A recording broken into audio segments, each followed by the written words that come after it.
"You can't afford that," they mocked her, until the Duke stepped in and chose her. Maison Belcourt on Bond Street was not merely a dress shop. It was a temple of silk and ambition, a place where London's finest women came to confirm what they already believed about themselves. Crystal chandeliers rained light across bolts of imported fabric, gilt mirrors multiplied the splendor into infinity, and the air smelled of lavender water and the quiet rustle of banknotes changing hands. Seren Fairfax had no business being here. She had known it the moment she crossed the threshold, pulled inside by something more powerful than reason.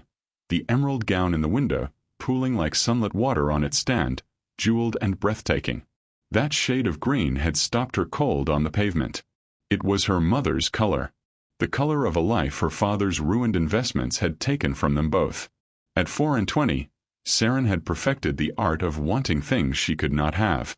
She had learned to walk past beautiful things with her hands clasped behind her back, to admire without reaching, to dream without hoping. But the emerald gown had broken every careful rule, and before sense could intervene, her feet had carried her inside. Now she stood near the back of the salon, half hidden behind a display of silk flowers, her mended gloves folded at her wrists, her pelisse 2 seasons out of fashion and quietly hoping no one would look too closely. The real customers moved through the space with careless ease. No one attended to Seren. She told herself she would leave in just a moment. She was still telling herself this when Lady Kerry House's voice cut across the room like a blade finding a gap in armor. "Good heavens! Is that Seren Fairfax?" The words were light, pleasant even, which made them worse. Lady Kerry stood with 2 companions, all 3 perfectly dressed, all 3 already smiling in the way that meant someone was about to bleed. "Still wandering into establishments above her current situation, I see." The room tilted. Conversations adjusted, subtly and immediately, in Seren's direction. The shop assistant materialized at her elbow with an apologetic smile. "Perhaps Madam would be more comfortable in our secondary room? We carry pieces at a more suitable price point."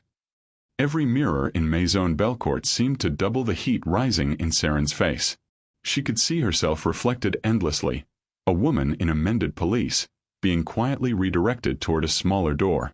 She lifted her chin, turned toward the exit with what remained of her dignity, and walked directly into a wall of expensive superfine wool.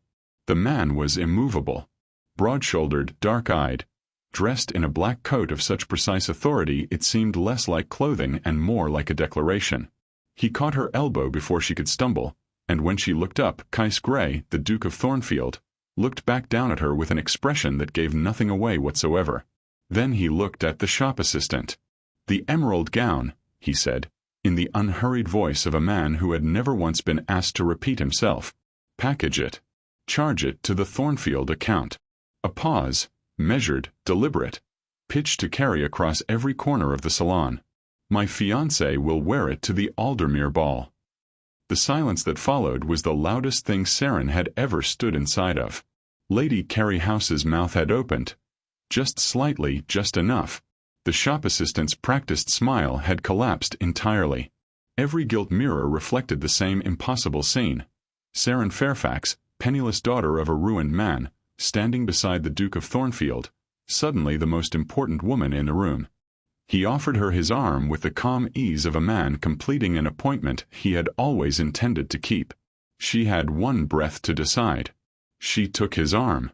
The carriage door had barely closed before he spoke. "I have a proposition for you, Miss Fairfax," said the Duke, settling into the opposite seat as though engineering impossible situations was a mild inconvenience he managed regularly. 3 months. £20,000. And all I require is a convincing fiancé. Before we get deep into the story, please let me know in the comments where you are watching from. Hit subscribe if you are hooked in and ready to enjoy the story, because tomorrow I have another beautiful story to share with you and I don't want you to miss it for anything. Now let's get into the story. The carriage was immaculate.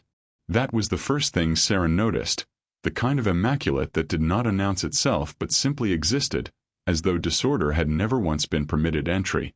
Dark leather seats, polished wood paneling, a faint smell of cedar and something colder, like clean air from a place that had never been crowded. It was the interior of a man who controlled his surroundings completely and saw no reason to apologize for it.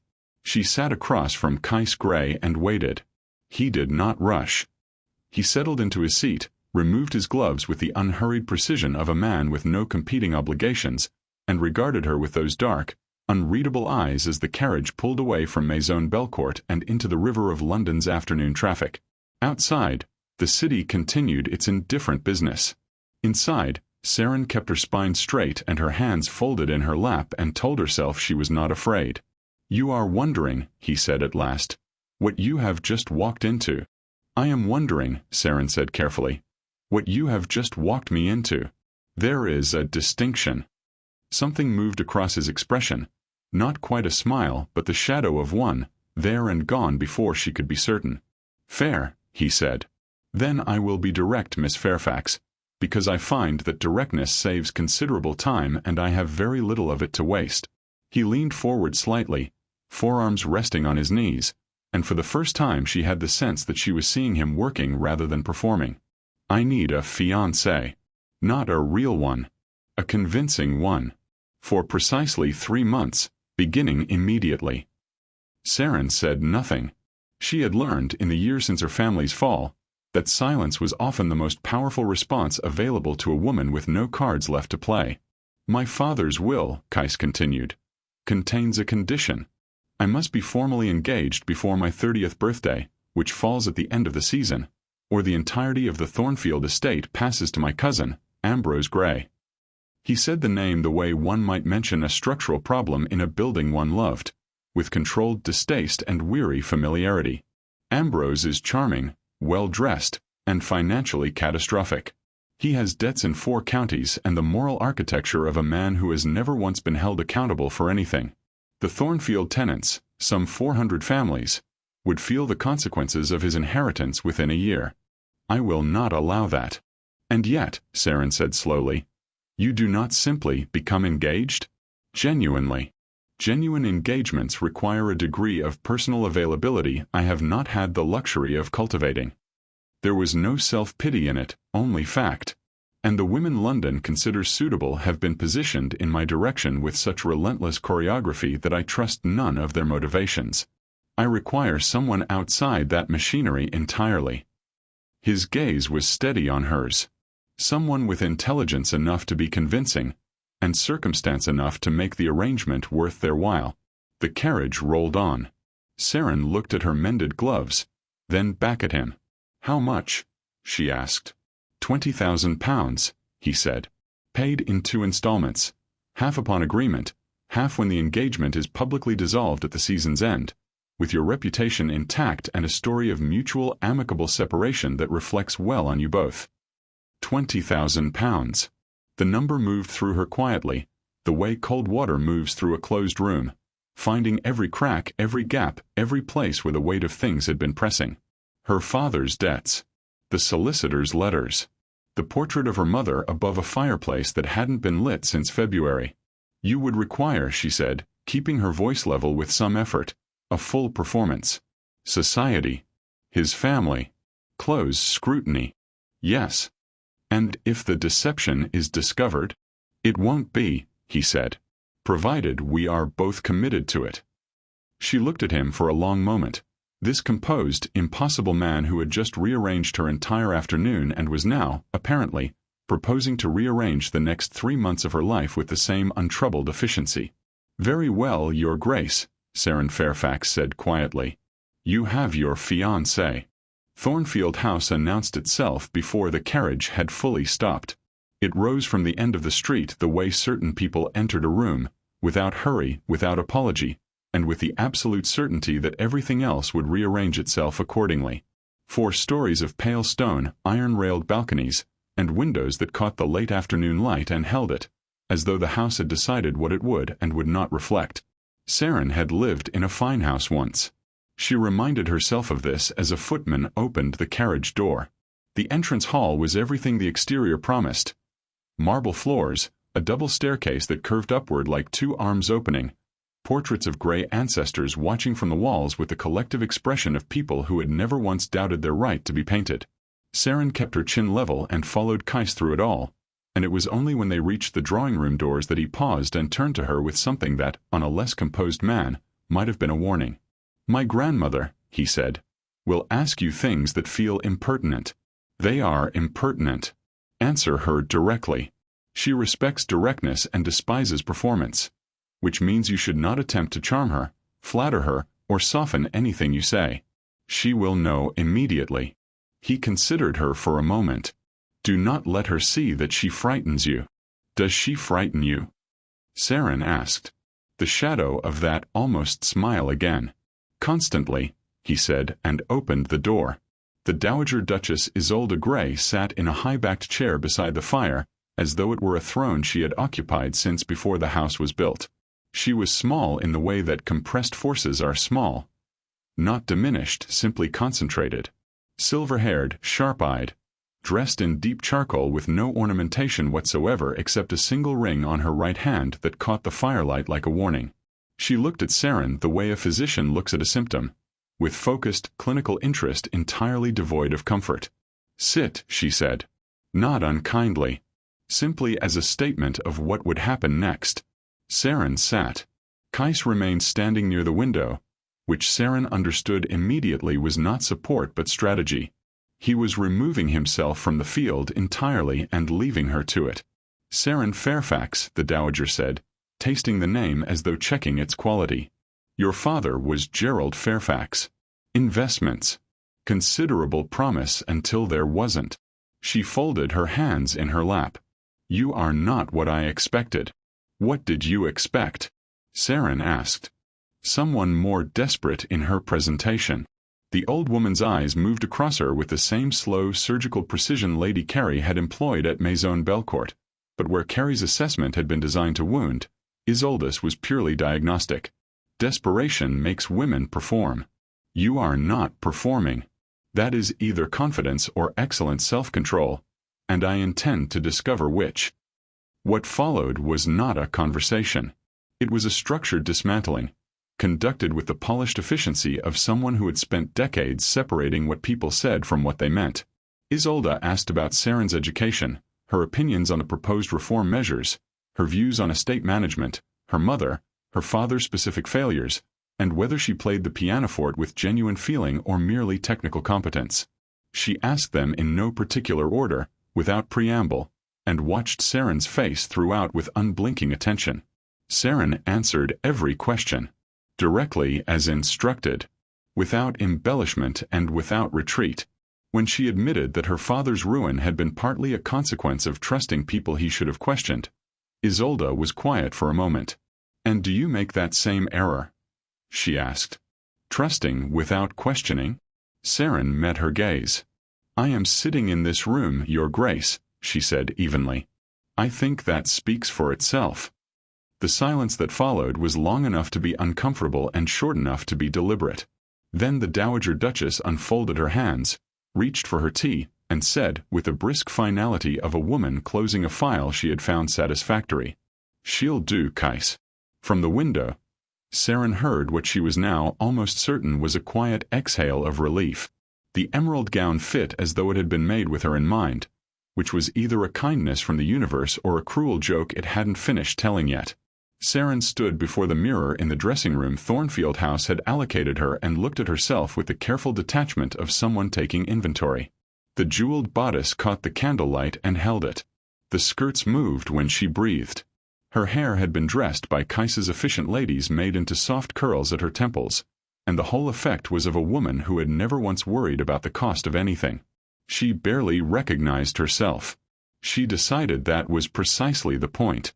The Aldermere Ball occupied one of Mayfair's grandest addresses and had been anticipating the Duke of Thornfield's attendance with the breathless energy of an institution that understood, instinctively, that his presence would be the most significant thing to happen to it all season. What it had not anticipated, what none of them had anticipated, was the woman on his arm. They entered together, and the room did what rooms do when something unexpected walks into them. It paused. Not loudly, not all at once, but in that rippling, sequential way, heads turning, fans lowering, conversations losing their thread. Seren felt every adjusted gaze like a small pressure against her skin and kept her eyes forward and her arms steady in Kais's and reminded herself that she had survived Lady Kerry House in a dress shop. She could survive a ballroom. Kais moved through the attention the way he seemed to move through everything, as though it were a landscape he had always inhabited and found only mildly interesting. He introduced her to 3 earls, 2 viscountesses, and a retired general in the space of 20 minutes, each introduction delivered with the same quiet certainty, "My fiancée, Miss Fairfax," as though the words were a door he was holding open and daring anyone to question. No one questioned it. Not to his face. She felt Lady Kerry before she saw her, a particular sharpening in the room's atmosphere, like the drop in pressure before weather arrives. Kerry House appeared from the far side of the ballroom in pale gold silk, flanked by her usual architecture of companions, her expression arranged into something that was technically a smile and functionally a declaration of war. She moved toward them with the unhurried confidence of a woman who believed the ground she walked on was already hers. "Your Grace." She addressed Kais first, as though Seren were a detail to be acknowledged after the important business was concluded. What a singular surprise! Then her gaze moved, slowly and deliberately, to Seren. "And Miss Fairfax. That gown is remarkable. One wonders how it was acquired." "One might simply ask," Seren said pleasantly. Something flickered in Kerry's eyes. "Indeed. Though I imagine the answer is rather less romantic than the Duke's expression would suggest." "Lady Kerry," Kais said, with the polished absolute courtesy of a man who had never once needed to raise his voice to end a conversation, "you will excuse us. I believe this is our waltz." It was not their waltz. The orchestra had not yet begun. But he offered Seren his hand with a calm finality that made the distinction entirely irrelevant, and she took it, and they moved toward the floor, and behind them Lady Kerry House was left holding the remnants of an exchange she had not won. The waltz, when it began, required more of Seren than she had anticipated. Not the steps, which her body remembered from a life that felt like someone else's, but the proximity. Kais danced with the same controlled precision he brought to everything, one hand at her waist, his eyes on her face with an attention that was difficult to look at directly. "You handled her well," he said quietly as they turned. "She is not the first person to underestimate me," Seren replied. "No," he said, and something in his voice had shifted, just slightly, from the register of business into something she did not yet have a name for. "I don't imagine she will be the last to regret it either." Seren looked up at him. The chandeliers blazed above them. The room watched. She let herself, for just one measure of the music, stop performing and simply dance. She found the library by accident on the 14th night. Unable to sleep, she had followed the particular restlessness that had been her companion since childhood, the kind that sat behind the sternum and would not be reasoned with, down the east corridor of Thornfield House with a single candle and no particular destination. She had tried 3 wrong doors before the 4th opened into something that stopped her completely. The library was enormous. 2 stories of shelved books climbing toward a vaulted ceiling, an iron-railed gallery running the upper level, tall windows admitting the blue-gray light of a London night. The smell of it reached her first, old paper, leather, and the faint ghost of wood smoke from a fire that had recently been allowed to die down to embers.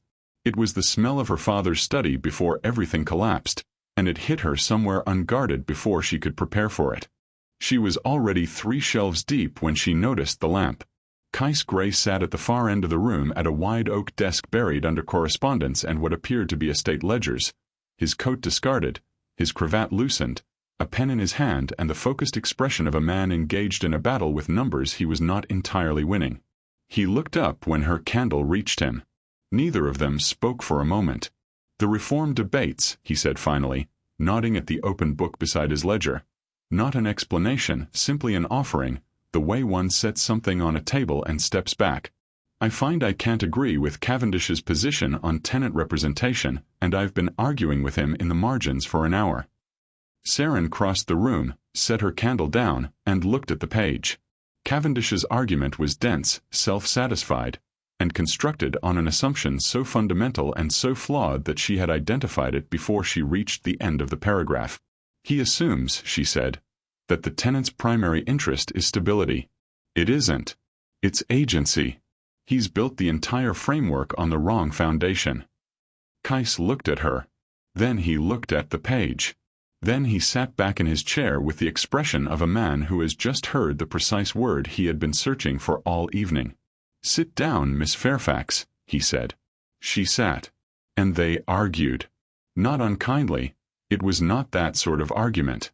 It was the kind that builds rather than damages, where each position is tested not to be destroyed but to discover whether it holds weight. Kais thought in structures, she noticed. He approached a problem by establishing its load-bearing points and working outward from there. Seren thought in implications, in the human consequences that lived downstream of every policy and principle. They were different instruments playing the same piece, and the result, when their arguments met in the middle, was more coherent than either had managed alone. They moved from reform to property law to the question of women's education, on which Kais held a position considerably more progressive than she had expected, and which she told him so. "You assumed I would be conventional," he said. It was not an accusation. "You assumed I would be decorative," she replied. It was not one either. He was quiet for a moment, and when he spoke again something in his register had shifted. The professional courtesy stripped back to something more unguarded underneath. "My mother read everything in this room," he said. "Every volume. She had opinions on all of it that she was rarely permitted to express in company." He paused. "I find I have very little patience for the convention that confines intelligence to a particular type of person." Seren looked at the shelves climbing toward the ceiling, at the tens of thousands of words housed in this one room, and felt something loosen in her chest that had been held tight for a very long time. They talked until the embers died entirely, and the candles burned low, and the London night outside the tall windows began its slow, reluctant surrender to morning. At some point the ledgers were pushed aside and forgotten. At some point they stopped remembering that this was an arrangement. Neither of them remarked on it. Some understandings arrive not with a declaration but with the quiet, inevitable logic of two people who have simply, without quite intending to, begun to speak the same language. Ambrose Gray arrived on a Tuesday without warning, which Kais later told Seren was entirely characteristic. Ambrose considered prior notice a courtesy owed to people he respected, a category whose membership he kept deliberately small. She heard him before she saw him. A voice in the entrance hall, carrying the particular pitch of someone who had learned early that volume was a form of authority. Bright, loose, aggressively cheerful in the way of men who use good humor as a weapon and charm as a door they never intend to close behind them. She was descending the staircase with a book under her arm when he appeared below, handing his coat to a footman with the proprietorial ease of someone returning to a house he already considered his. He was handsome. She registered that first, because it was impossible not to, the same dark coloring as Kais, the same strong jaw, but where Kais wore his features with a kind of quiet self-possession, Ambrose wore his like a calling card, fully aware of their effect and entirely willing to deploy them. He looked up as she descended and his smile widened into something that managed to be simultaneously welcoming and appraising. "Well," he said warmly, "you must be the famous Miss Fairfax." "And you," Seren replied, reaching the bottom step, "must be the cousin." Something crossed his expression, quick, barely visible, filed away before his smile could fully register it. He took her hand and bowed over it with practiced elegance. "Ambrose Gray, I've been hearing the most extraordinary things about my cousin's sudden engagement." His eyes held hers a beat longer than courtesy required. "I simply had to come and see for myself." Kais appeared from the study with the expression of a man who had been informed of a weather event he had been anticipating and did not particularly welcome. The two men greeted each other with the careful warmth of people who share blood and very little else. Handshakes, not embraces, and a silence underneath the pleasantries that had the compressed quality of a long history being deliberately set aside. Dinner that evening was a performance within a performance. Ambrose was excellent company in the technical sense. Witty, well-read, disarmingly self-deprecating when it suited him. He asked Seren questions about her family, her interests, her opinions, with the attentive enthusiasm of someone genuinely charmed. She answered pleasantly, revealing nothing of consequence, and watched him the way she had learned to watch people since her father's fall had taught her that the most dangerous intentions wore the most agreeable faces. He was testing her. She understood that within the first quarter hour. Each question was positioned not merely to receive an answer but to measure the gap between what she said and what she knew, probing, with considerable subtlety, for the seams of an arrangement. "You must tell me," he said over the second course, addressing them both with an open, ingenuous smile. How did it happen? A private engagement, no announcement, no season courtship. It's all rather swift, even for Kais. He glanced at his cousin with an expression of fond bewilderment. One might almost call it convenient. The word landed in the room like a stone dropped into still water. Seren felt Kais go very still beside her. She reached across the table and set her hand over his. It was the first time she had touched him without the choreography of public performance to justify it, and the fact registered somewhere beneath her composure. The most honest things usually are, she said, meeting Ambrose's gaze with a steadiness she had spent the last 3 years building from necessity. Convenience and sincerity are not mutually exclusive, Mr. Gray. Though I imagine that depends entirely on the people involved. Ambrose looked at her for a long moment. The smile remained. Behind it, she could see the calculation continuing, undeterred, patient as a tide. Quite so, he said pleasantly, and returned to his food. Later, when the house had settled and she passed Kais in the corridor outside the library, he said nothing. He simply looked at her with those dark, unreadable eyes, and gave her the smallest nod, the kind that means, without requiring words, well done. She carried it upstairs with her like a candle against the dark. The print appeared on a Wednesday morning, which Seren would later think was a particularly cruel choice of day. Too far from the weekend's distractions, too close to nothing at all, leaving the full remaining week for London to turn it over in its hands and extract every possible drop of entertainment from it. She first heard of it from the lady's maid, who had the grace to look genuinely uncomfortable delivering the information, and then she saw it herself when Kais brought it to the library without preamble and set it on the desk between them like evidence at a trial.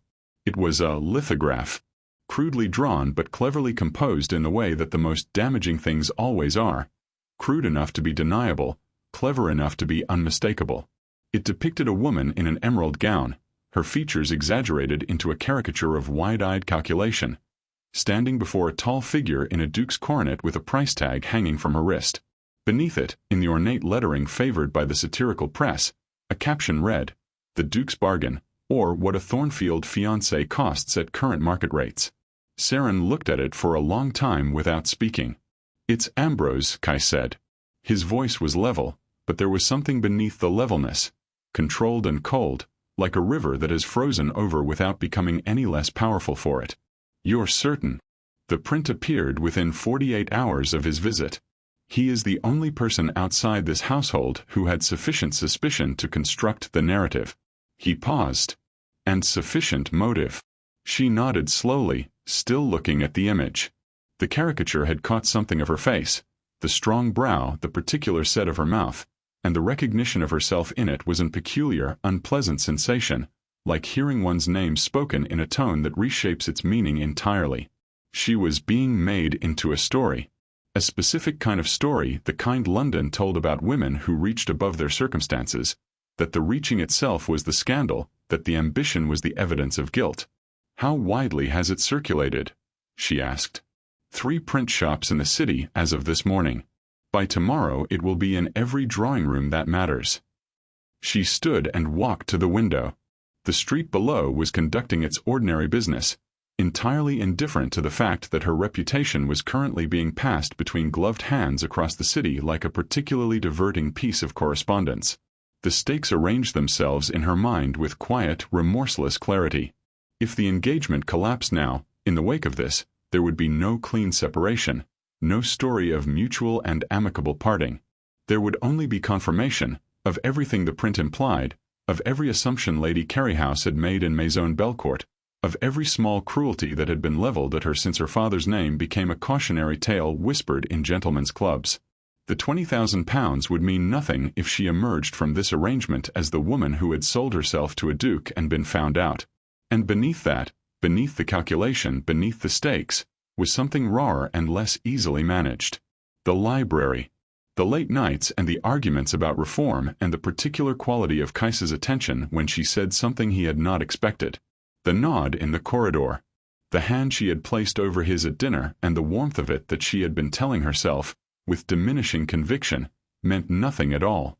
She turned back from the window. "I won't hide," she said. Kais looked at her steadily.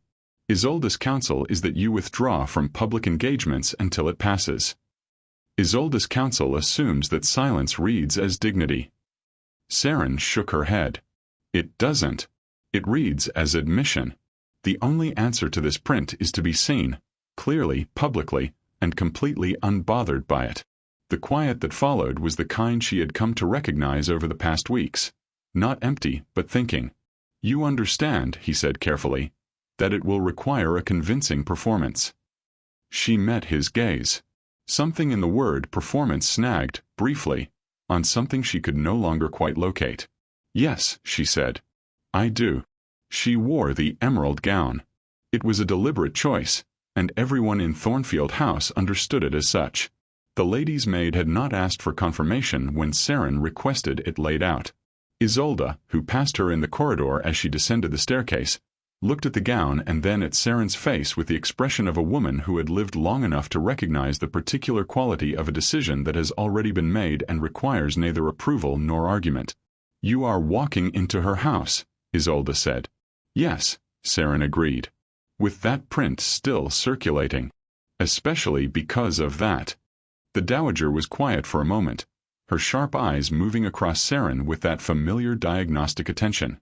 Then she said, with the brisk precision of a woman updating an assessment she had made some weeks prior, "Don't let her set the terms of the room. Walk in as though you built it." She paused. "And do not smile too early. It signals anxiety." It was, Seren reflected as the carriage pulled away from Thornfield House, the closest thing to a blessing she was likely to receive. Lady Kerry House's salon occupied the first floor of her Grosvenor Square townhouse and operated on the unspoken understanding that an invitation was a form of social currency and attendance a form of tribute. The rooms were always full, always loud in that particular, practiced way of gatherings where every conversation is also a performance for the conversations adjacent to it. Kerry curated her guest list with the precision of a general arranging a field. She knew exactly who was watching whom, and from which angle, and to what effect.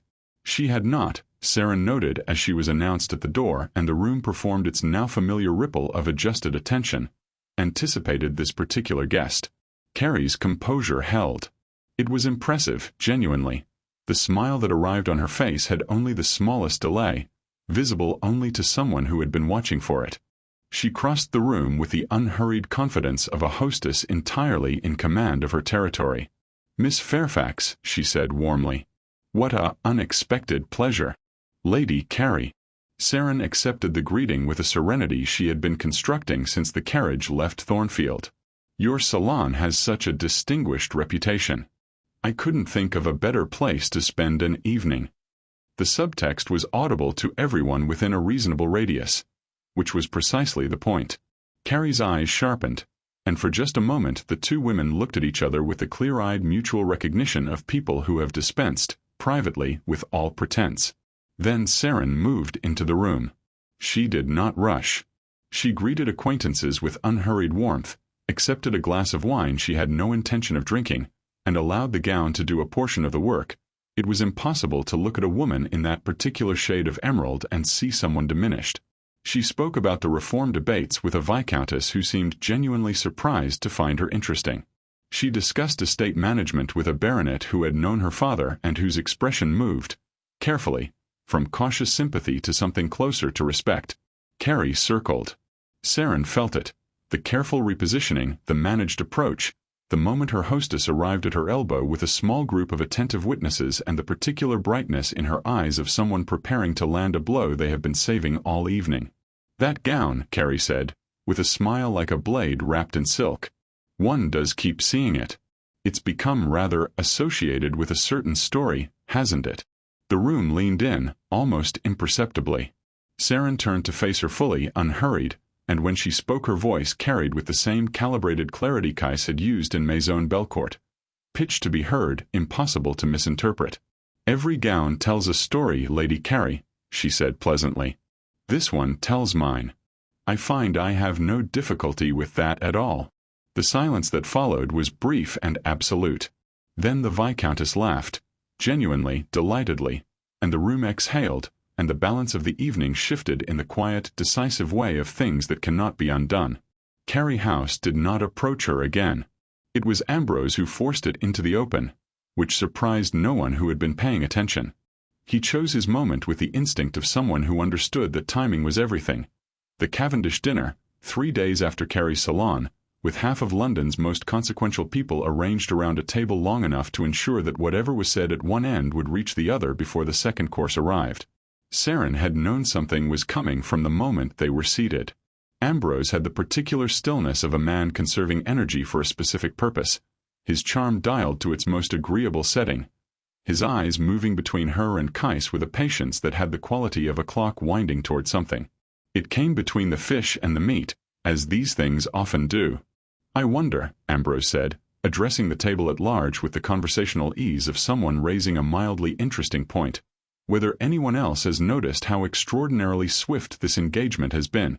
He smiled at Kais with the warmth of a man who has nothing but affection in his heart. "My cousin has always been a decisive man, of course. Though one might observe that the timing, just before his 30th birthday, with the Thornfield inheritance conditions as they are, has a certain, shall we say, commercial elegance to it." The table went quiet in that specific way of people who are very interested in what happens next and have the social training to pretend otherwise. Kais said nothing. His expression had not changed, but Seren felt the stillness beside her, the kind that precedes not an explosion but something colder and more considered. He was calculating, weighing, and in the space of that silence she understood, with sudden and absolute clarity, that whatever he said next would be careful and controlled and correct and entirely insufficient. She set down her fork. "Mr. Gray is right," she said. The quiet that followed was of an entirely different quality than the one before it. Ambrose's smile flickered. Kais turned to look at her with an expression she had never seen on his face, the composure briefly and completely undone, something unguarded moving underneath it like light through a crack.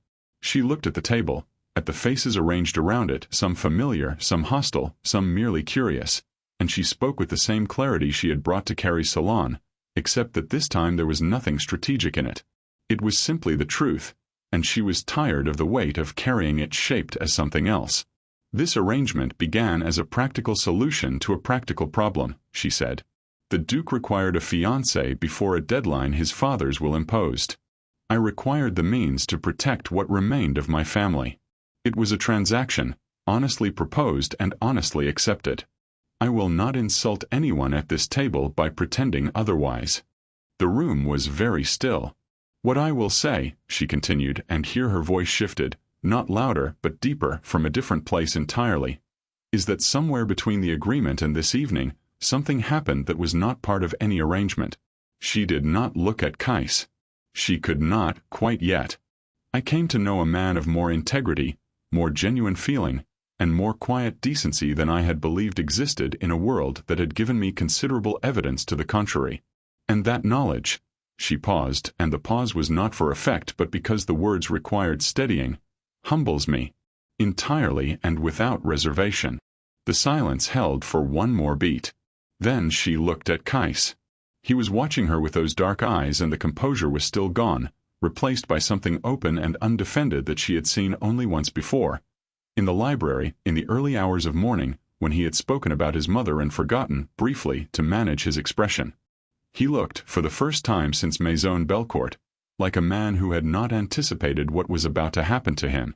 He reached across the table and took her hand. Not for the room. Not for Ambrose, whose carefully constructed evening had just collapsed around him in full view of everyone he had assembled to witness it. Not for the inheritance or the estate or the terms of any agreement. Simply because it was true, and they were both finally done pretending otherwise. The kiss was not planned.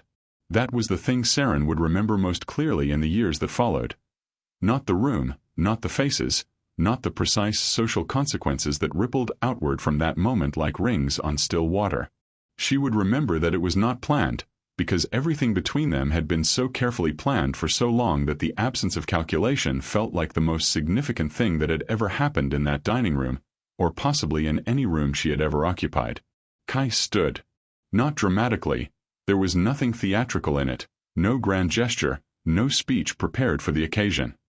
He simply rose from his chair with the quiet, unhurried certainty that had characterized everything he did, and when he looked at her it was with an expression entirely emptied of the composure she had spent 3 months learning to read around. What was underneath it was simple and unguarded and more honest than anything that had been said at that table all evening. He said her name. Just that. Seren. In the voice he used in the library when they had stopped performing and simply talked, low and direct and without any of the careful distance that had governed every other context between them. Then he kissed her, and the room ceased to exist in any meaningful sense. It lasted only a moment. It was not a performance. It was a conclusion, the kind that arrives not with fanfare but with the quiet, irrefutable logic of something that has been true for longer than either person was willing to admit. When he stepped back, his hand still holding hers, Ambrose Gray was looking at his plate with the expression of a man reviewing a strategy that has failed so completely that a period of quiet reassessment is required. Lady Kerry, who had somehow appeared among the dinner guests, had the grace to look, for once, as though she had nothing to say. The Cavendish butler refilled someone's wine glass. The evening continued. 5 years is enough time for a life to declare its shape. Thornfield in autumn was a different thing entirely from Thornfield in the season. Quieter, more itself, the formal grandeur of the house softened by the particular golden light that came off the grounds in October and lay across the floors in long warm panels through the tall windows. Seren stood at the library desk, her desk now, in all practical terms, its surface occupied by the draft of the paper she was presenting to the Reform Society the following week, and listened to the sounds of the house around her. Below, in the garden, she could hear Kais's voice and the higher, more insistent voice of their daughter, who had inherited her father's certainty and her mother's opinions and combined them into a force of nature that the nursemaid described, with affectionate exhaustion, as considerable. She was 3 years old and had already identified several structural inefficiencies in the household's management and communicated them to anyone who would listen. Isolde, who was still sharp as cut glass at 74 and showed no signs of moderating, found this entirely satisfactory. Ambrose had been settled, eventually, in a smaller matter, a modest income contingent on the kind of behavior that precluded his more expensive habits, negotiated by Kais with the same quiet efficiency he brought to everything and accepted by Ambrose with the relief of a man who had been rescued from his own worst instincts. He sent a letter at Christmas each year. Kais replied. It was not warmth exactly, but it was the shape that remained when resentment had been set down and practicality had taken its place. Seren looked at the page in front of her. Outside, her daughter said something that made Kais laugh, a real laugh, unguarded, the one she had spent the better part of 3 months earning and had been listening to ever since with the private satisfaction of a woman who knows precisely what a thing is worth because she remembers what it cost. She picked up her pen. The emerald gown hung in the dressing room upstairs, preserved carefully, worn once a year to the Aldermere ball without exception. Not as a monument to humiliation or rescue or any of the things it might have meant, but as a reminder of the precise moment when she had stopped being invisible. Not because a duke had chosen her, but because she had, finally, chosen herself. She wrote the first line of the paper. Outside, her daughter laughed at something, and the autumn light moved across the library floor, and Thornfield House held them all, quietly and without condition, as it had been doing for 5 years and intended, with some confidence, to continue doing for considerably longer. And that is where we leave Seren Fairfax, no longer the woman in mended gloves pressing herself against the back wall of a dress shop, hoping no one would look too closely, but a woman at her own desk in her own library, with ink on her fingers and a laughing child in the garden and a man downstairs who had looked at her, truly looked, and stayed. She had walked into Maison Belcourt with nothing but a broken name and a longing for an emerald gown she could not afford. She walked out with something no one could put a price tag on, mock in a lithograph, or take from her across a dinner table. She walked out becoming herself. Thank you so much for reading all the way to the end of this story. If Seren's journey moved you, if Kais made you feel something in that library scene, if Isolde made you laugh, if Ambrose made your blood pressure rise even slightly, then this story did exactly what it was supposed to do. If you enjoyed it, please give this video a thumbs up. It takes 1 second and it means the world. Subscribe to the channel so you never miss a new story, and hit that notification bell so you are the first to know when the next one drops. There are more worlds, more characters, and more love stories that refuse to be simple waiting for you here. Come back for them. Until next time. Take care of yourselves. And never, ever let anyone redirect you to a smaller door.